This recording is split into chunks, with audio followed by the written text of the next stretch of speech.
C'est un mini qui mérite enfin vraiment son nom. Le Mac Mini M4 et M4 Pro est officiel depuis un peu plus d'une heure. La taille d'un Apple TV pour un Mac plus rapide que les M1 Max d'il y a 3 ans à peine. Et un prix raisonnable qui n'augmente pas avec 16 Go de RAM minimum. Dans un instant, tous les détails et notre premier sentiment sur ce nouveau Mac très attendu. Apple Intelligence sur nos Mac à Paris et sans bidouille, non vous ne rêvez pas, ça marche depuis 24 heures et c'est l'événement de la semaine dans toute l'Europe où personne ne s'attendait à approcher l'IA d'Apple avant l'année prochaine. Alors comment l'activer, quelles sont les conditions et que peut-on faire avec Apple Intelligence en France officiellement dès aujourd'hui? Toutes nos réponses à suivre. Il a inauguré cette folle semaine du Mac ce lundi. Lui, c'est l'iMac M4, 7 nouvelles couleurs, un design identique et un prix en baisse de 100 € pour un Mac tout en un encore plus puissant que le modèle M3 qu'il remplace. Les détails dans la deuxième partie de l'épisode. Et puis le bonus hebdo exclusif cette semaine, retour sur la nouvelle stratégie d'annonce choisie par Apple. Fini les keynotes d'une heure voire deux, 11 minutes lundi, 12 minutes mardi. Apple fait dans le saucissonnage et la découpe avec un nouveau chef d'orchestre. Et non, ce n'est pas Tim Cook, mais John Ternus. Pour en profiter, rendez-vous sur patreon.com/iWeek.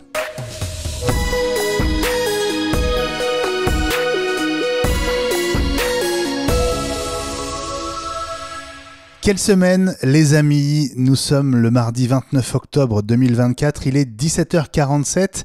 Bonjour à toutes et à tous, ici Benjamin Vincent, soyez les bienvenus et merci d'être au rendez-vous d'iWeek, le podcast audio et vidéo, que ce soit en live grâce au streaming de cet enregistrement ou en replay.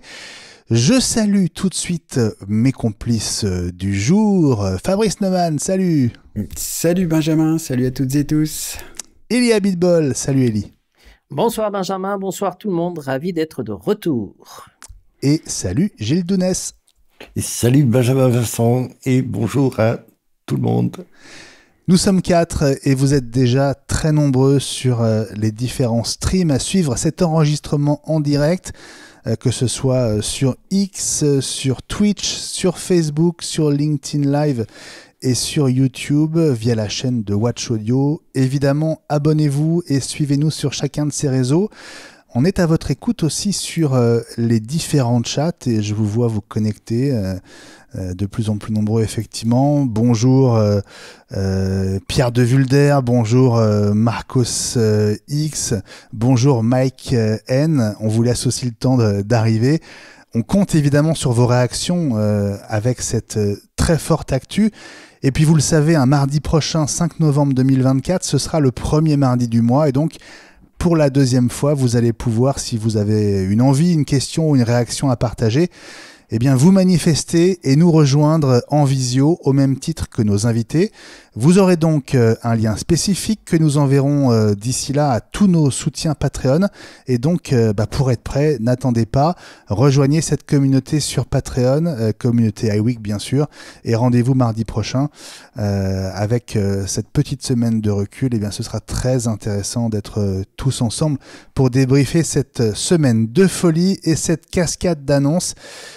Car oui, iWeek, la semaine Apple, n'a jamais, je crois, aussi bien porté son nom. Si on résume, iMac M4 lundi, Mac Mini M4 et M4 Pro mardi, sans doute MacBook Pro M4, M4 Pro, M4 Max demain mercredi, avant les résultats trimestriels jeudi soir. Alors on va revenir tout à l'heure sur l'iMac M4, évidemment, sur l'énorme surprise que constitue la dispo depuis lundi d'Apple Intelligence en Europe et notamment en France, même si c'est uniquement en anglais américain pour l'instant. Mais tout de suite, on commence par l'actu la plus brûlante, puisque c'était il y a moins de 2 heures, l'annonce du nouveau Mac Mini. Et ce qu'on peut dire, c'est qu'il est vraiment mini. C'était à 16h heure française. Le site d'Apple a basculé avec, comme pour l'iMac M4 lundi, une vidéo d'une douzaine de minutes même, qu'on aurait cru découper dans une keynote plus longue. Ce sera l'objet de notre bonus, si vous êtes parmi nos soutiens Patreon. Et à nouveau, comme pour l'iMac M4, c'est John Ternus qui a officialisé le Mac Mini M4 et M4 Pro. et voilà comment ça s'est passé. And now, by redesigning it around Apple Silicon, we've done something huge. Actually, we've done something mini. This is the new Mac Mini. Built for Apple Intelligence, it's got gigantic performance. But it's even more mini. To tell you more, here's Shloka. Alors comment ça s'est passé? Eh bien, on est à l'Apple Park, la caméra filme John Ternus par l'avant, puis on change de caméra, la caméra se retrouve au-dessus de lui, une sorte de caméra zénithale. On voit le drap qui recouvre un objet carré qui se trouve juste devant lui. Il soulève le drap, découvre le Mac Mini, mais c'est pas le nouveau, c'est le précédent, et il l'enlève et révèle du coup juste en dessous le nouveau Mac Mini qui est beaucoup plus petit. Alors déjà, une première réaction de votre part, Élie, Fabrice et Gilles, sur ce nouveau design, c'est ce qui frappe en premier. Baptiste me disait tout à l'heure, dans le breaking news qu'on a mis en ligne très vite, que il attendait, il rêvait de ce design depuis des années. Élie? Oui, en fait, c'est un design qu'on avait déjà vu, mais en plus grand, parce qu'il ressemble vraiment un petit frère du Mac Studio. C'est le Mac Studio un tout petit peu, condensé. Et je n'ai pas vu la vidéo parce que malheureusement l'annonce m'a pris de court et je n'avais pas de moyens. Donc c'est grâce à iWeek que je découvre en fait des choses que je vais regarder après tranquillement. Donc je n'ai pas vu la vidéo de l'annonce, mais je le trouve effectivement assez beau, de ce que j'en vois sur le site Apple, que je consulte en même temps que je vous parle. Gilles, est-ce que tu veux nous donner ton sentiment sur ce nouveau design du Mac Mini? Oui, c'est un clin d'œil, c'est un Mac Studio en mini. Il porte extrêmement bien son nom. Il ressemble plus à l'Apple TV du début, qui avait été lancé en 2007. Et c'est vraiment un Mac mini avec le design du Mac Studio, le refroidissement qui se fait par le dessous et qui remonte dans une espèce de millefeuille, en tout cas de sandwich, et l'air circule entre les deux plaques imprimées et pour s'évacuer ensuite vers l'arrière. C'est vraiment extrêmement réussi. Et est-ce que le studio de Johnny Ive a été consulté? Est-ce qu'Apple est totalement propriétaire du design du Mac Studio? Je crois qu'il avait quand même travaillé là-dessus. C'est vraiment réussi et on va parler de ce qu'il y a dedans maintenant, je suppose, Benjamin, parce que je n'ai pas accès au conducteur. Mais oui, mais d'abord, je voudrais bien savoir ce que Fabrice pense du design. Oui. Alors, ça me fait sourire un peu quand Élie dit qu'il le trouve joli. Je suis tout à fait d'accord avec lui pour dire que c'est plutôt une mini-version du Mac Studio, hein, c'est ce que j'ai mis dans mon papier sur comment ça marche, et on a tous la même réflexion évidemment, mais je pense pas que, enfin il me semble me souvenir que quand le Mac Studio est sorti, personne ne l'a trouvé très beau justement. Moi. Oui, parce qu'il avait ce côté il avait ce côté un peu massif quand même, le Mac Studio. Il est un peu mastoc, il a des ports en façade, et alors je m'empresse de dire que je suis très content qu'il y ait des ports en façade parce que c'est quand même bien plus pratique, heureusement qu'ils existent, même s'ils ont quelques limitations, mais ils existent, youpi. Mais bon, donc en termes de design, ça prend un peu moins de place. Je suis un peu... c'est bien, en termes juste de design, est-ce qu'il est beau ou pas? C'est donc les goûts, les couleurs, c'est l'affaire de chacun. Moi, je le trouve ni beau ni moche, c'est-à-dire qu'il est pratique. Et je suis très content de ça, en fait. Et pour le Mac Studio, je trouvais ça très intéressant aussi. C'est dans la lignée des changements inaugurés par Apple une fois que Johnny Ive est parti, à donner un peu plus d'importance au côté pratique, au design, c'est-à-dire fonctionnel et pas uniquement au look. Et j'applaudis des deux mains ça. Alors, on va rentrer effectivement dans le détail des caractéristiques. Alors peut-être qu'on peut commencer à présenter les caractéristiques justement en pensant au design, parce qu'il y a une face avant et une face arrière sur ces nouveaux Mac Mini M4 et M4 Pro. Sur la face arrière, on va commencer par l'arrière, parce que c'est intéressant. Oui. On n'a plus la prise audio mini jack, elle est passée à l'avant justement. Et on a une partie des ports pour la connectivité, pas les mêmes ports d'ailleurs qu'à l'avant. Alors, c'est de la connectique USB-C, mais à l'arrière, on est en Thunderbolt 4 sur les Mac Mini M4 et en Thunderbolt 5 sur le modèle doté de la puce M4 Pro. À l'avant, c'est entre guillemets seulement de l'USB-C, j'imagine 3 USB ou 4. 4, ouais, 4. Ça fait 5 ports en tout, dont 2 à l'avant. C'est pratique. Alors avant toute chose, est-ce qu'on pleure la disparition de l'USB-A? Ah. Non. Pas, hein. Non, parce qu'il y a toujours des adaptateurs vendus pas cher qui permettent quand même de le faire pour ceux qui en auraient besoin. Ouais. Oui, on va saluer le progrès quand même. Mais quand même, le Thunderbolt 5, je pense que c'est une des toutes premières, sinon la première machine qui le supporte officiellement. Je crois bien. Alors oui, c'est une vraie surprise là, dans ce qui me concerne. Ouais. Bah, du coup, c'est-à-dire qu'en fait, on passe, pour ceux qui ne le savent pas, de 40 à 120 gigabits seconde. Hein, donc, c'est quand même un débit assez impressionnant. Hein. Je ne sais pas s'il y a des disques qui suivent derrière. Ouais. Comme disait Baptiste dans le Breaking News qu'on a enregistré juste avant, il disait, bon, pour ceux qui arrivaient déjà à saturer le Thunderbolt 4, c'est intéressant. Mais voilà, 120 gigabits seconde, là, il faut vraiment y aller. C'est sur des très, très gros besoins en vidéo notamment, mais j'imagine que ça répond à des besoins justement de pros qui sans doute ou peut-être jusqu'à maintenant ne considéraient pas le Mac Mini comme leur machine de prédilection. Oui. Et puis il y a une autre surprise, première en tout cas, c'est la sortie HDMI. Qui est évidemment à la norme 2.1 qui est la dernière, mais en fait pour la première fois chez Apple, ça supporte une résolution en 8K.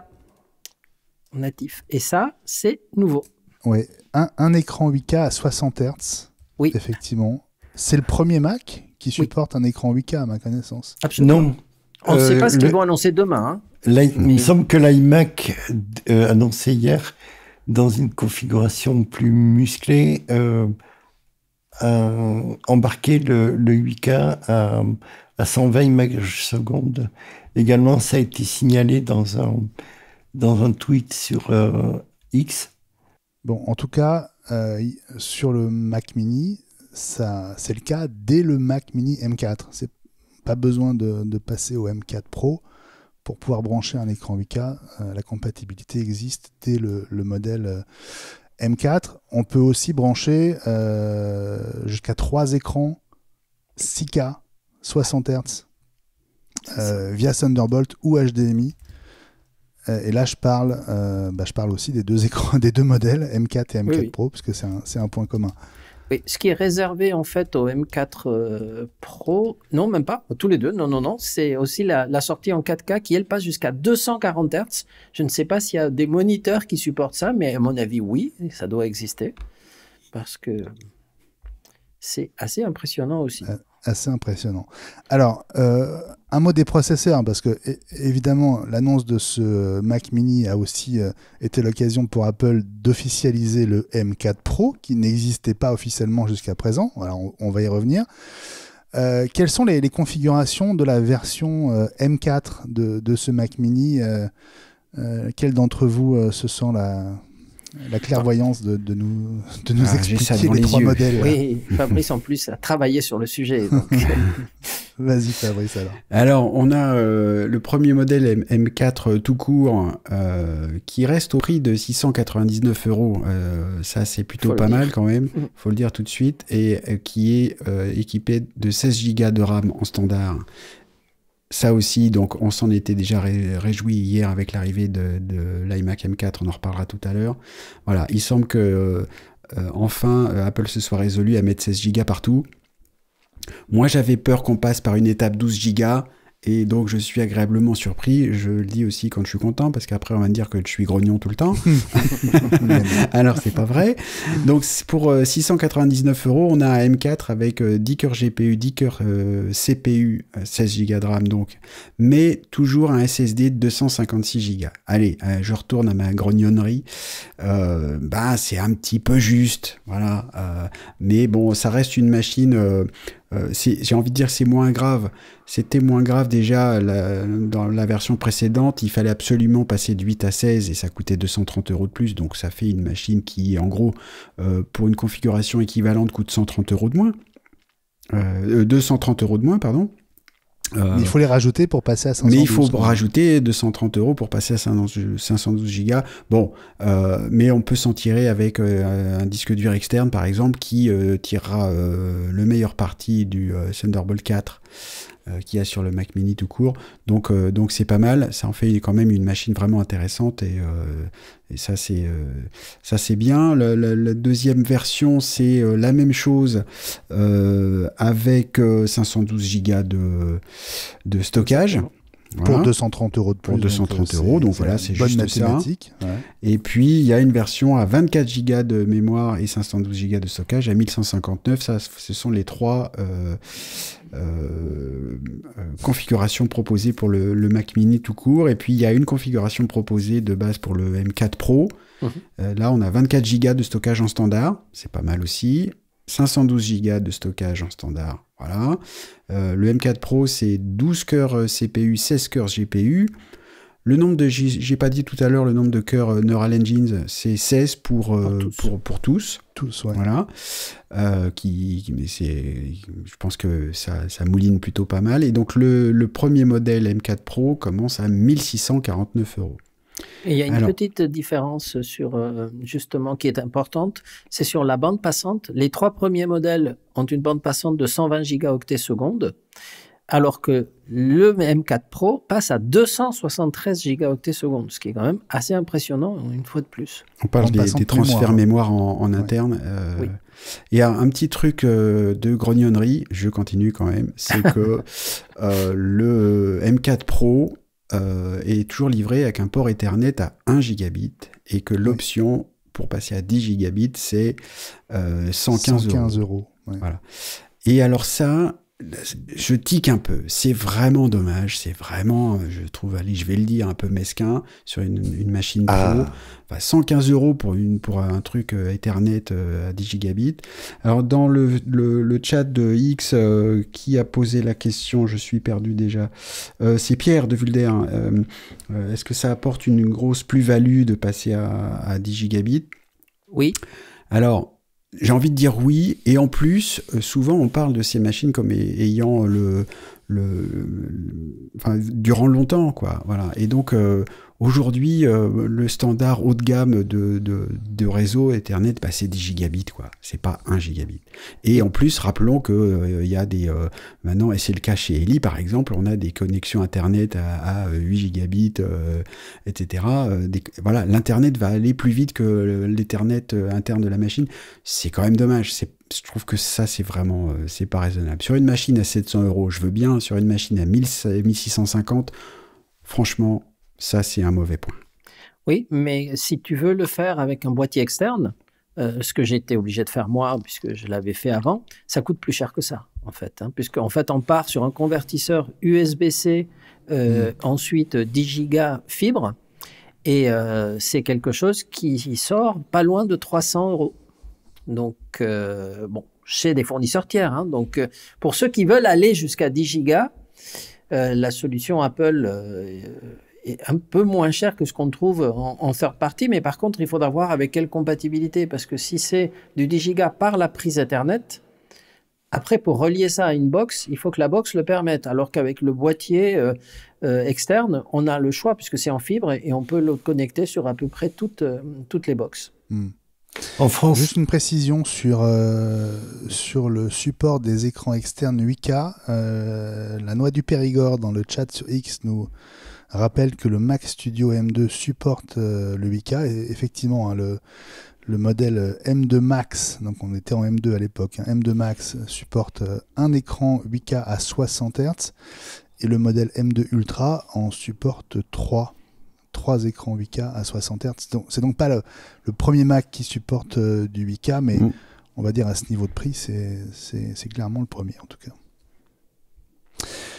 Donc voilà pour le point sur les configurations. Élie, Gilles, le prix, on retrouve un petit peu le sentiment qu'on a eu hier avec l'iMac Mini, on va en reparler tout à l'heure, c'est voilà, il y a pas d'augmentation, on en a même plus pour son argent, on va dire, pour le même prix. Hein. C'est un peu la réaction qu'on a vue chez nous au niveau de nos commerciaux qui sont évidemment à l'affût de toute nouveauté et ils sont agréablement surpris. Et ce qu'on peut dire, c'est que je pense qu'Apple a enfin compris qu'il y avait un seuil psychologique et que les temps sont durs.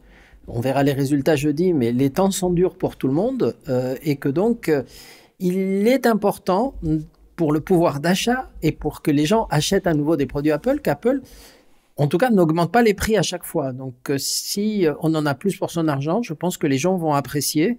Et vous savez que souvent, c'est une expression de Jean-Louis Gasset, quand les gens sont contents, ils applaudissent avec leur portefeuille. Donc c'est plutôt pas mal. Bon, et moi, il y a quand même un petit truc qui me chiffonne, c'est le prix du stockage encore sur le modèle M4. Bon, donc livré en 256 mégas. Et pour passer à... Giga. Pardon, oui, excuse-moi. Bonjour iWeek 1986. Voilà, c'est ça. Donc 256 gigas. Pour passer au Tera, c'est quand même 460 € qu'il faut sortir. C'est quasiment le prix de la machine. Je trouve ça vraiment très très cher, quoi. C'est 4 fois Avoir plus. un Tera de stockage en SSD, c'est quand même voilà, c'est plus c'est plus que c'était il y a 5 ans. C'est vrai, mais comme ça, on aura du mal à faire changer Apple. Ça fait pourtant des tas de fois qu'on le dit et qu'on le pense. Moi-même, je me suis résolu pour augmenter mon stockage à prendre un SSD rapide. Et le SSD rapide, évidemment, il peut avoir 1 Tera ou 2 Tera. Et les prix sont moins chers, évidemment. Alors, c'est pas du stockage interne, on est d'accord.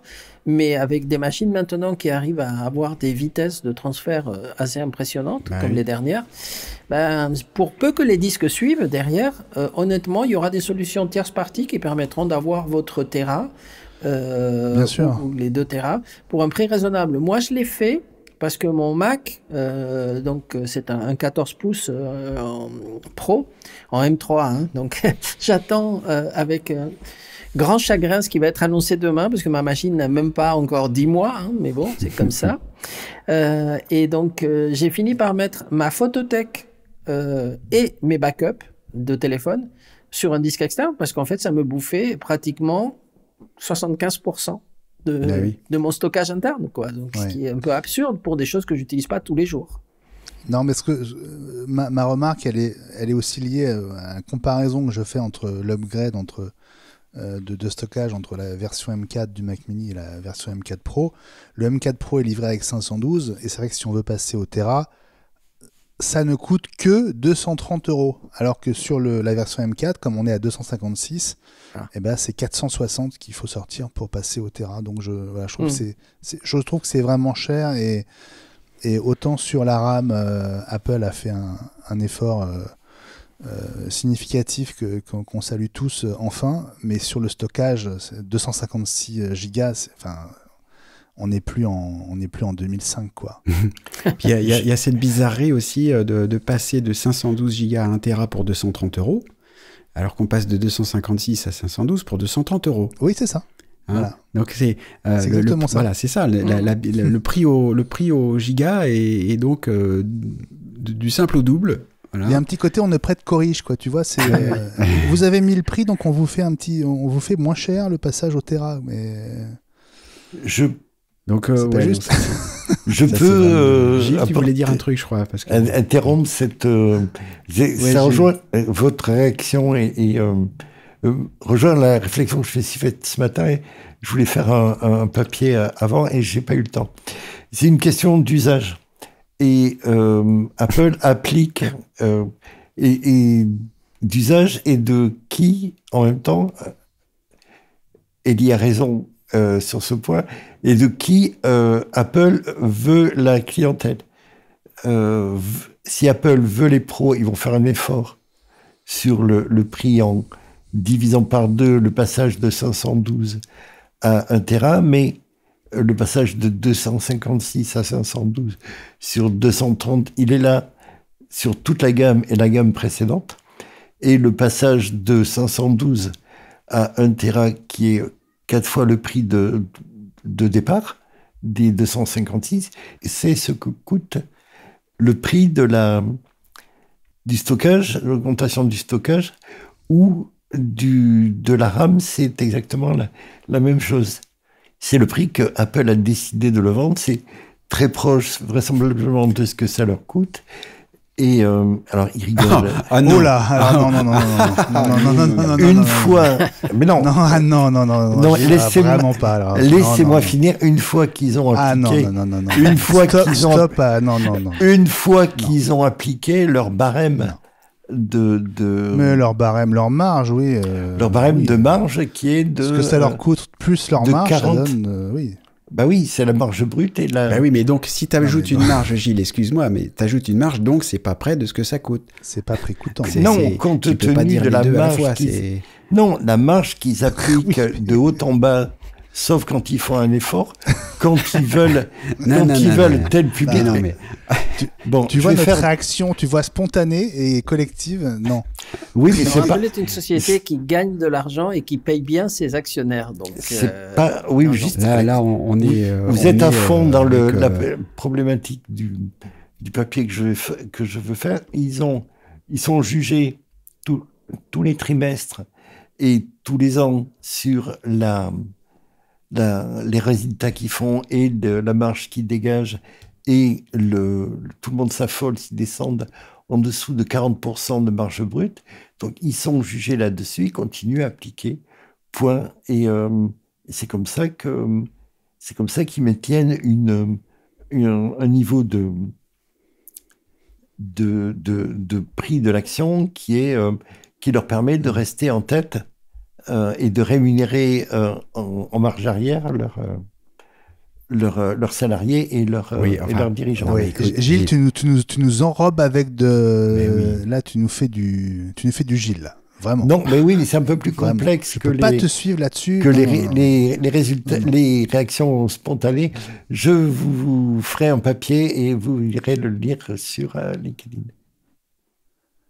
Très bien. Moi, je te garantis qu'Apple ne paye pas 230 € le passage de 256 à 512. Mais non, ils ont 40% de 230 € moins 40%. Voilà. Même si 40%, on n'y est pas. Ouais. Bon, en tout cas, vous aurez fait le calcul comme moi. Les 3 configs de Mac Mini M4, 699, 929 et 1159. Eh ben, c'est simple, vous rajoutez 230 € à chaque fois et vous passez d'une l'une à l'autre. Donc, c'est vraiment le nombre magique, hein, 230 oui, 230 €. Ça reste l'unité magique pour Apple. Bon, est-ce que vous avez un modèle chouchou dans la gamme ? Lequel vous achèteriez là tout de suite ? Alors attends, je suis obligé de mettre le commentaire de Mike N qui pour faire plaisir à Gilles. Voilà, Gilles Power. Et bah écoute, fight. Merci pour lui. Voilà. Lequel moi j'achèterais. Franchement, je trouve que le modèle de base, là encore, il déçoit toujours un tout petit peu, mais je trouve que c'est toujours pareil, ça fait des années que ça dure, on est toujours un petit peu déçus. On pourrait appliquer les réactions qu'on a à l'Apple TV à tout ce que fait Apple, en fait. C'est-à-dire que on espère toujours qu'il y a un petit peu plus, et on l'a pas. Et ils sont maîtres pour être frustrants chez Apple. Voilà. Donc, donc il faut 16 Go et 512 Go. Donc c'est je ne suis pas tout à fait d'accord avec toi. Ah. J'ai déjà été souvent beaucoup plus frustré que là. Honnêtement, sur les pros, ils ont tous 10 cœurs et 10 cœurs CPU, GPU. Donc il n'y a pas de différence. Rien à dire. 16 Go de base, rien à dire. C'est vrai. Effectivement, 256 Go, c'est un peu juste, mais le prix est tellement... le prix n'a pas augmenté. C'est quand même une puce qui dépote. Franchement, c'est une super machine. Et c'est une super machine. J'étais en train de vérifier sur le store éducation parce que Baptiste a attiré mon attention là-dessus. Il y a effectivement un tarif éducation, mais je vois pas le tarif éducation d'ailleurs. Dans les 10%, non? De mémoire, il m'a dit qu'il était à 549 en tarif éduc, le Mac Mini M4 tout à l'heure. Et là, je trouve que ce serait vraiment un prix de dingo, quoi. Le premier modèle, évidemment. Il y a une marche qu'ils veulent absolument voir franchie par le maximum de clients. Ils veulent finir, refermer la parenthèse Intel. Donc, ils mettent le paquet comme ils ont mis le paquet sur l'iPhone 12 et qu'ils mettent actuellement le paquet sur l'iPhone 16 avec des configurations qui sont plus... Je ne vais pas dire générales, tout le monde va me tomber dessus, mais qui sont plus attractives que le reste de la gamme quand il déroule de façon plus ou moins incrémentale. Là, c'est une vraie marche qu'ils veulent voir franchie par le maximum de leur base installée. Alors, je précise, 1529... non, attends. Donc oui, le Mac Mini M4 Pro, 1649 prix public, 1529 au tarif éducation. Et Zuber ne dit 579 pour... Voilà, c'est ça. 579 au tarif éducation contre 699 au tarif public. Si vous êtes étudiant ou prof, 579 pour cette machine-là, c'est franchement... On compte beaucoup sur notre ami François, alors. Qui d'un seul coup va avoir beaucoup d'élèves. Une palette pour nous. Voilà, petite palette. Non, moi je serais tenté par le Pro, hein, mais c'est vrai que la différence de prix est quand même pas neutre. Hein. Il faut déjà avoir un... Alors le Pro pourquoi? Le Pro pour le quelle Mac raison? Mini. Pour quelle raison? Parce que c'est lui qui a le Thunderbolt 5, c'est lui qui a la bande passante la plus forte, c'est lui qui... Eli, le Thunderbolt 5, jamais tu vas en venir... Le Thunderbolt 4, je pense, te suffit largement. Aujourd'hui, non, mais tu sais que c'est une machine qui doit durer un tout petit peu. Oui, mais non, mais là... attends, tu parles de ton MacBook Pro qui a 10 mois et que tu vas peut-être changer parce que l'autre arrive demain, alors t'exagères. Je ne suis pas sûr de le changer demain. Peut-être. Non, mais ma question, c'est vraiment de manière réaliste. C'est pas pour le Thunderbolt 5 que tu voudrais prendre le modèle Pro. Non, c'est parce que il est plus rapide en tout. Mais non, mais c'est pas dit que c'est celui que j'achèterai. J'ai dit que c'est celui qui me tente le plus. Maintenant, en étant raisonnable, si c'est pour avoir une petite station multimédia, un media center à la maison, je pense que le premier modèle suffit très bien. Hein. Bah oui. Donc oui, Fabrice. Oui. Toi, tu prendrais lequel finalement? Non, mais je suis d'accord. Je grognonne, ça va être mon mot du jour parce que 256, c'est un peu maigre. Mais la première machine, c'est vraiment en termes de rapport valeur-prix, c'est comme le précédent. Hein, quand déjà même quand le Mac Mini M1 est sorti. On a tous pris une telle claque de puissance avec les processeurs M. On s'est tous dit, et c'est d'ailleurs celui que j'avais acheté. Hein. Moi, j'avais acheté un Mac Mini 16 Go et j'étais resté à 256 parce que l'option, ça me faisait éternuer un peu. Et je l'ai utilisé plusieurs années. Donc, c'est des super machines, quoi. Et je pense en plus que tu as raison, Benjamin. C'est-à-dire que le M4, il va bien, quoi. Voilà. Donc le Mac Mini, ça reste du coup une super machine aussi pour tout le monde, pour éventuellement découvrir le Mac pour pas trop cher. Enfin c'est une super machine. Je suis d'accord. Super machine. Gilles, si tu achetais un Mac Mini là dans 5 minutes, tu prendrais quel modèle? Le modèle de milieu de haut de gamme sur le pas pro en fait. Sinon donc le 10 24 512.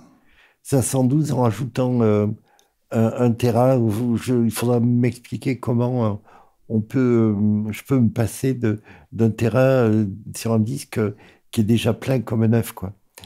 Et donc redescendre à 512, il faudrait vraiment qu'il y ait une station super qui sorte là maintenant, comme c'était le cas pour le design précédent. On a parlé d'éducation, c'est une question d'usage encore une fois, et le Thunderbolt 5, c'est une façon d'avoir un accès à et le gigabit, le 10 gigabits.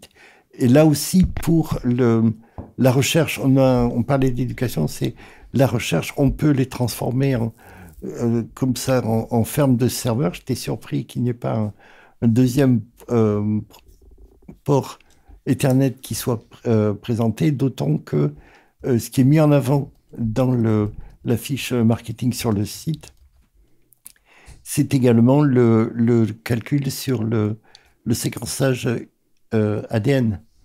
Donc ça va de l'école, du tableau blanc, ou du tableau blanc interactif ou du tableau tactile ou du visioprojecteur jusqu'à la ferme de serveur et au calcul de séquençage ADN sur la recherche dans le supérieur. Fabrice, tu nous montrais quelque chose à l'instant. Je montrais quelque chose. Gilles disait comment je peux me passer de 512 ou de 1 Tera en interne. Ça, ce que je montre là pour les gens qui ont la chance d'avoir la couleur, c'est un petit boîtier externe en Thunderbolt 4. Bon, mais dans lequel on peut mettre un SSD à la norme NVMe. Donc c'est super rapide. Ça ressemble à une barrette mémoire. Hein. C'est une barrette mémoire, mais il y a un disque interne qu'il y a sur les PC aujourd'hui. Et un disque comme ça, entre guillemets, disque, un stockage, un SSD de 1 Tera de ce format-là, ça coûte moins de 100 € pour 1 Tera. On en trouve même à 80, quoi. Voilà, d'accord. Et toi, tu montres un Samsung, c'est un SSD externe, ça coûte pas cher non plus, c'est un peu moins rapide que les NVMe. C'est pour ça que je montrais expressément ce truc-là. Mais ça coûte 100 balles, quoi. C'est l'acier. Oui, j'ai le petit lacis, mais pour la sauvegarde. Oui, mais tu peux l'utiliser pour autre chose. Oui, parce qu'un SSD pour une sauvegarde, Bon, en revanche, moi qui ai, je crois, 2 Tera dans mon Mac, oui. mes 3 ports USB-C sont occupés par des disques externes, justement. Avec adaptateur pour brancher en plus ma carte son et tout. Donc, avoir du stockage en interne sans avoir besoin de rien brancher, c'est quand même pratique. Oui, bien sûr, c'est pratique. Mais est-ce qu'on dit un mot sur le Wi-Fi ou on attend pour faire un truc global sur les machines? On peut préciser qu'effectivement, c'est pas le Wi-Fi 7 de la gamme iPhone 16. Hélas. Ah oui. Comme sur l'iMac M4 dont on parlera tout à l'heure, ce n'est que du Wi-Fi 6E. Bon, ce qui est pas mal, mais aujourd'hui, on sait tous que le Wi-Fi 7 existe, hein, donc un peu la... Bon, on n'a que sur l'iPhone 16 Pro où on a du Wi-Fi 7. Et oui, mais il y a sur toute la gamme. Sur toute la gamme, oui. Toute la gamme. J'ai eu un doute, tu as raison. Mais c'est vrai que c'est presque étonnant qu'il n'y ait de Wi-Fi 7 sur aucun des Mac annoncés depuis hier, et notamment pas sur le Mac Mini M4 Pro, Fabrice. Pas que je sache, non. Non, c'est du Wi-Fi 6E, mais il pourrait aussi y avoir, de la même manière qu'on pourrait avoir du 10 gigabits Ethernet sur le modèle Pro, on aurait pu avoir du Wi-Fi 7. C'est une question d'usage, effectivement. C'est une question d'usage. Il n'y a pas de port USB ultra rapide du 4, si ma mémoire est bonne, je ne vais pas dire de bêtises. En tout cas, il n'y a qu'un seul port USB sur l'iPhone. De quoi parles-tu, Gilles? Il n'y a qu'un seul port USB-C sur l'iPhone et il sert pour... Et pour moi, c'est pour cette raison qu'il a le Wi-Fi 7 avec un canal de communication supplémentaire à très très haut débit. Tu connais beaucoup de gens qui se branchent en réseau avec un câble réseau sur leur iPhone? Justement, il y en a qu'un, il sert pour la recharge ou éventuellement le transfert en interne. Il faut pouvoir communiquer ensuite en Wi-Fi avec un canal supplémentaire. Le Wi-Fi 7 sert à ça. Pas que, parce qu'il existe sur des tas de produits qui ne sont pas des iPhones. Et en USB-C, tu peux mettre un petit dock. Hein, si tu as besoin de plus d'un port, tu peux mettre un petit dock, ça marche. Hein. Alors, est-ce que Bon, tu c'est ça connais n'a bizarre rien à sur un voir. téléphone, mais Voilà, est-ce que tu connais le port beaucoup USB-C de l'iPhone est tout à fait rapide. C'est pas parce que le port est lent que l'iPhone 16 est Wi-Fi 7. Mais il n'y en Pas a du tout que qu'un. les deux soient liés. Hein. Mais il y en a c'est qu'un. sûr. Bah, Oui, c'est normal, bah c'est oui. un téléphone.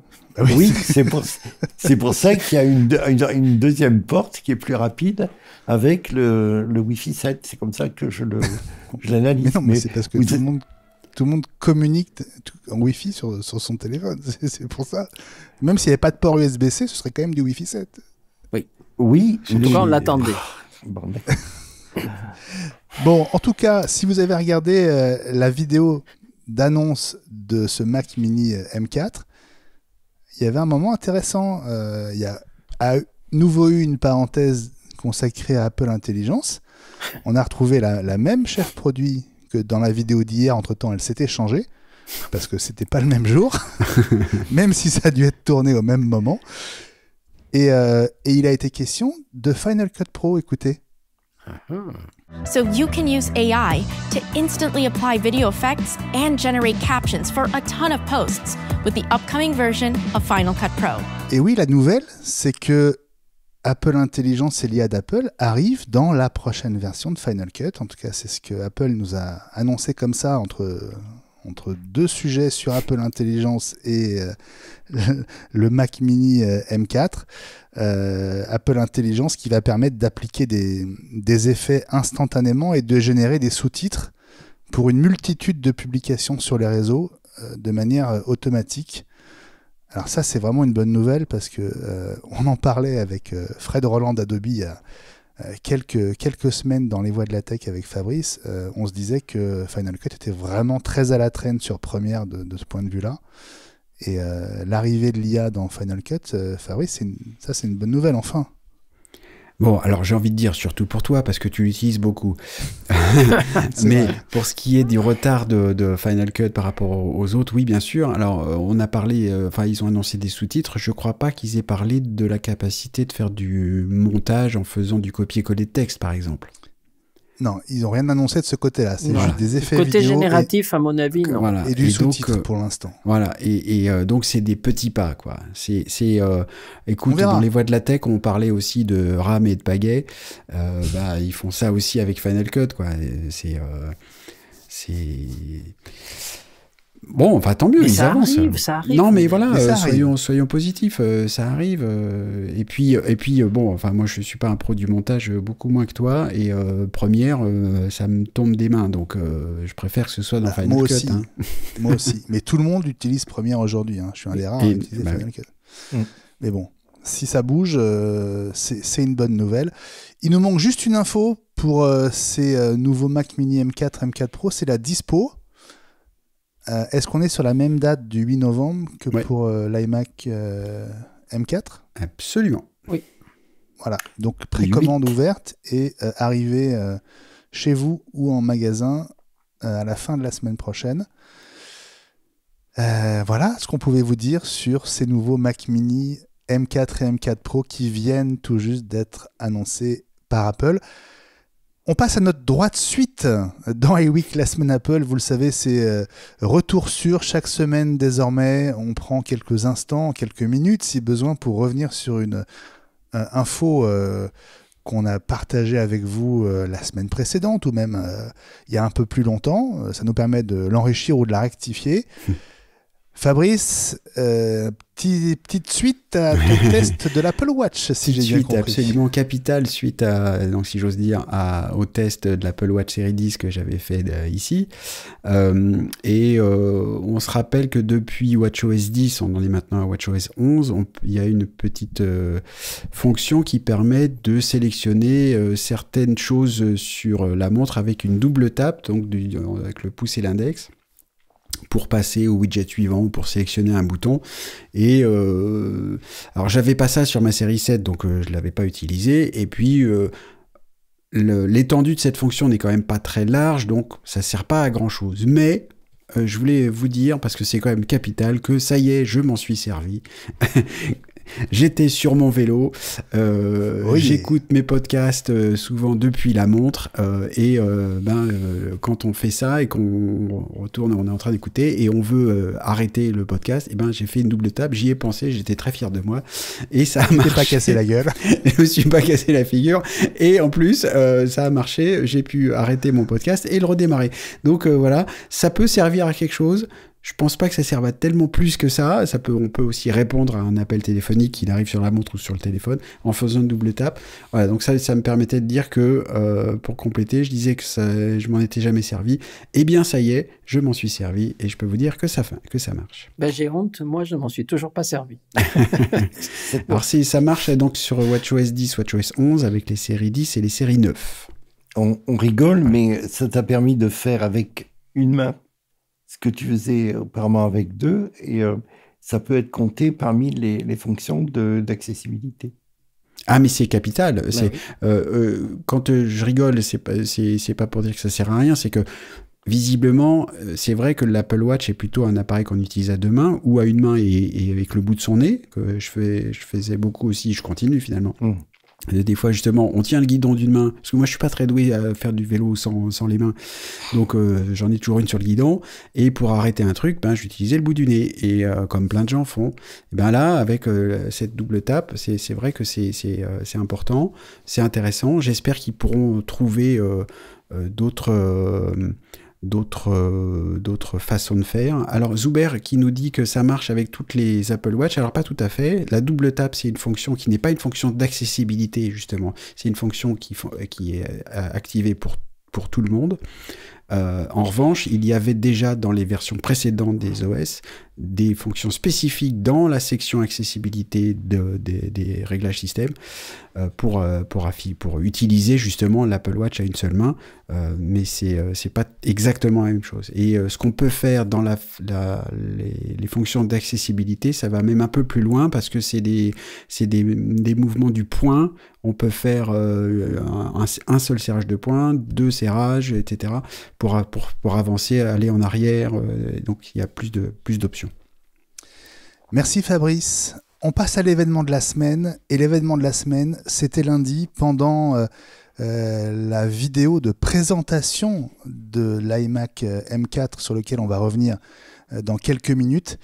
C'est très court, mais ça change tout, notamment en Europe. Écoutez. Apple Intelligence is here, and it enhances the things you do every single day on your Mac. Et la nouvelle, vraiment à laquelle on ne s'attendait pas, c'est qu'effectivement Apple Intelligence est là, pas seulement aux États-Unis et au Canada et en Grande-Bretagne comme on pouvait s'y attendre, mais également dans l'Union européenne, sur Mac. Alors, on va préciser tout ça pour que ce soit bien clair pour vous. On a eu très envie de voir si effectivement c'était accessible. Donc on a fait des mises à jour ces dernières heures pour voir comment ça se passait. Il se trouve que chez moi ça a marché sur mon Mac. Fabrice, toi tu es allé encore plus loin, tu vas nous raconter. Quel est le détail de ce qu'on a appris dans un premier temps lundi sur le calendrier d'Apple Intelligence? Est-ce qu'on a tous compris la même chose? La dispo d'Apple Intelligence aux États-Unis et en Amérique du Nord, ça c'était déjà connu avec l'arrivée notamment d'iOS 18.1 et des mises à jour .1 des OS, notamment Sequoia. Mais on ne s'attendait pas du tout à ce qu'Apple écrive noir sur blanc dans son communiqué qu'Apple Intelligence était désormais disponible dans l'Union européenne, sur Mac, en anglais américain, et que Apple Intelligence arriverait donc dans l'Union européenne sur iPhone et sur iPad en avril, avant de devenir disponible dans d'autres langues que l'anglais américain entre avril et la fin de l'année 2025. Et parmi ces langues, il y a le français. Ça veut dire que peut-être le français sera dispo dès le mois d'avril, peut-être que ce sera dans le courant de l'été, peut-être que ce sera à la rentrée, ou peut-être que ce sera en fin d'année 2025. En tout cas, ce qui est sûr, c'est qu'Apple Intelligence, si on a le courage de switcher, de changer de langue sur son Mac, on peut commencer à le découvrir dès maintenant en France. Et ça, c'est vraiment la nouvelle à laquelle on ne s'attendait pas. N'est-ce pas Élie, n'est-ce pas Gilles, n'est-ce pas Fabrice? C'est vrai, mais dans sa version limitée, puisque pour l'instant, c'est 18.1, c'est le tout début du début. Hein. Tu dis 18.1, mais nous, on y a accès, alors, officiellement, on sait que sur Mac. Donc, il n'y a pas de 18.1 pour nous quand on parle d'Apple Intelligence pour l'instant. Ce sera avril, dit Apple officiellement. Je me tourne tout de suite vers toi, Fabrice, qui a eu l'envie d'aller plus loin. Alors toi, tu as essayé d'activer Apple Intelligence sur ton iPhone. Alors, je l'ai activé, mais parce que... Alors donc, ce que tu dis, c'est que on peut y accéder sur un Mac parce que... Alors ça, c'est potentiellement pour des raisons de réglementation européenne, en tout cas d'adaptation à ça par Apple. Le Mac n'est pas considéré comme un gatekeeper, j'ai encore oublié le terme. Contrôleur d'accès. Contrôleur d'accès, merci. Donc, il n'est pas concerné par la réglementation européenne, par une éventuelle interdiction que pour l'instant l'Europe n'a pas indiquée. Hein.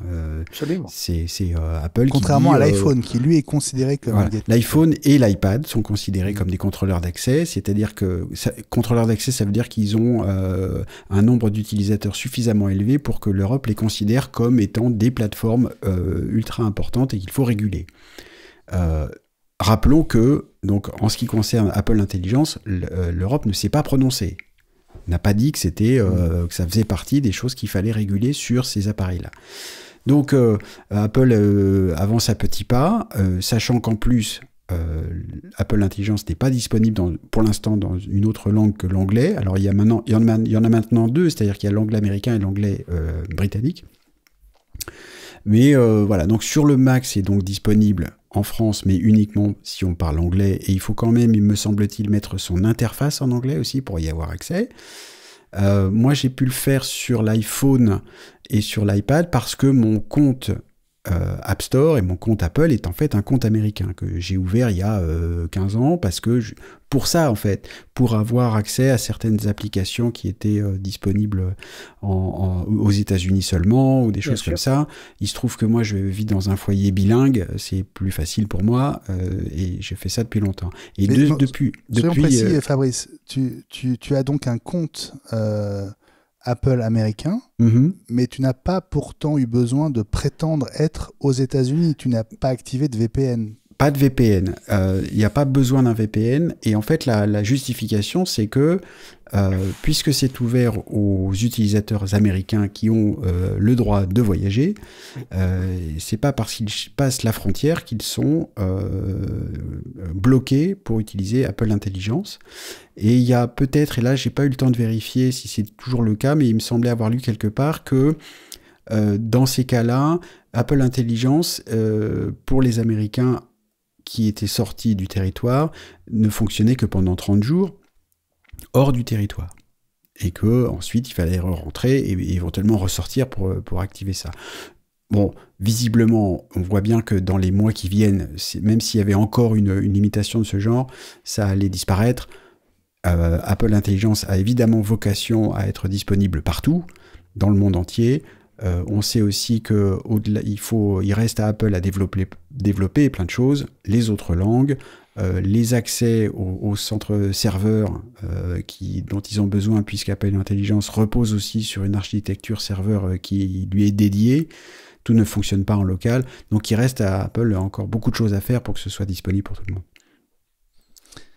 Élie, est-ce que tu as eu l'occasion ou pas du tout d'aller voir ce qui se passait quand tu faisais ta mise à jour de Sequoia?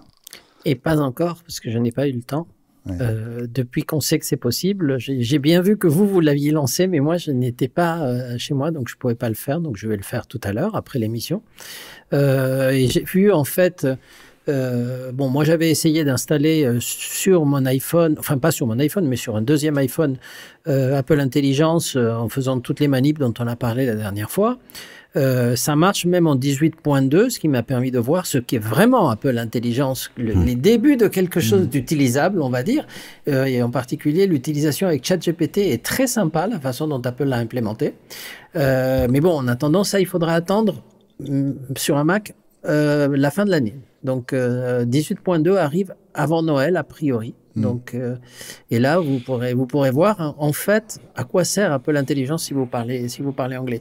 Mais sinon pour le reste, je voulais juste rajouter quelque chose à ce qu'a dit Fabrice, puisque Apple a fait une petite communication pour les développeurs hein, et donc Baptiste pourra nous le confirmer en disant que ils avaient libéralisé entre guillemets l'accès à Apple Intelligence ailleurs qu'aux États-Unis pour que les développeurs du monde entier puissent tester les API et en particulier s'assurer qu'elles soient compatibles avec les réglementations de l'Europe. C'est une façon comme une autre d'expliquer la chose.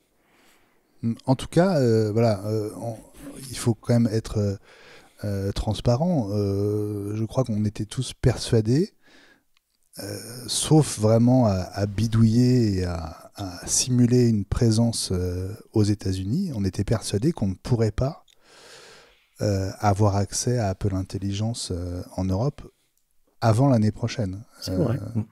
Donc c'est vraiment une surprise, même si on le savait, les premières briques d'Apple Intelligence qui sont sorties lundi, y compris aux États-Unis, c'est vraiment que le tout début, et c'est plutôt facteur de déception pour ceux qui l'installent en pensant qu'ils vont avoir la totale. C'est vraiment que les premiers morceaux. Alors c'est marrant, j'ai l'impression qu'on est moins déçu qu'il n'y paraît parce qu'on était préparé à être déçu. C'est-à-dire qu'au final, Apple nous a bien préparé, à force de nous dire que ça arrivait bientôt, que les iPhone 16 et que les nouveaux Mac sont faits pour Apple Intelligence, et on sait ce que ça veut dire. Ils ont bien préparé la chose. Et pour les gens, en tout cas comme nous qui suivons ça de près, on sait que dans 18.0, il n'y avait rien, que dans 18.1, il y avait un petit bout, surtout pour tout ce qui est outils d'écriture, et que dans 18.2, il y a donc l'intégration de ChatGPT, et puis les Memoji et la génération d'images. Alors, attention, ça, si tu es accepté, parce que moi, je l'ai fait, donc le jour de la sortie de la 18.2, Apple m'a dit, aucun problème, on vous met sur une liste d'attente et on vous prévient, et pour l'instant, ça marche toujours pas, hein, donc, et c'est lié au fait d'utiliser les serveurs pour la génération des Memoji et pouvoir utiliser Playground.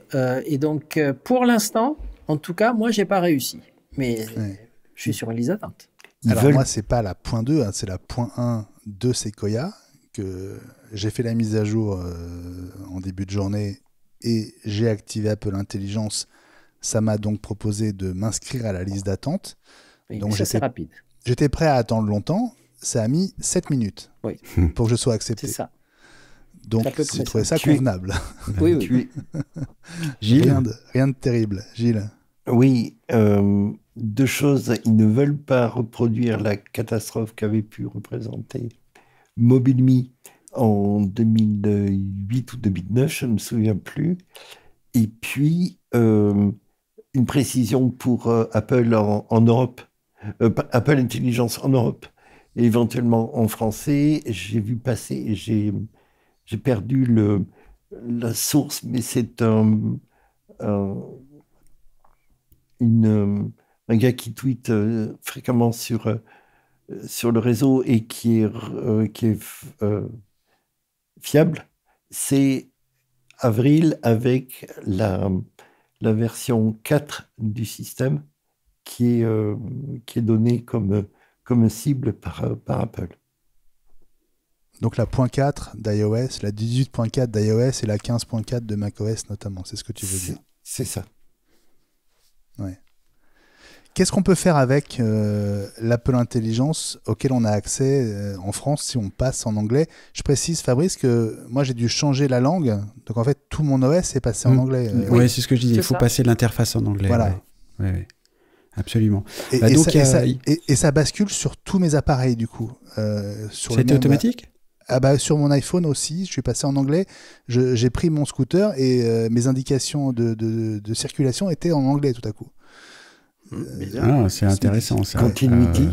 C'est peut-être la faute au scooter, pas...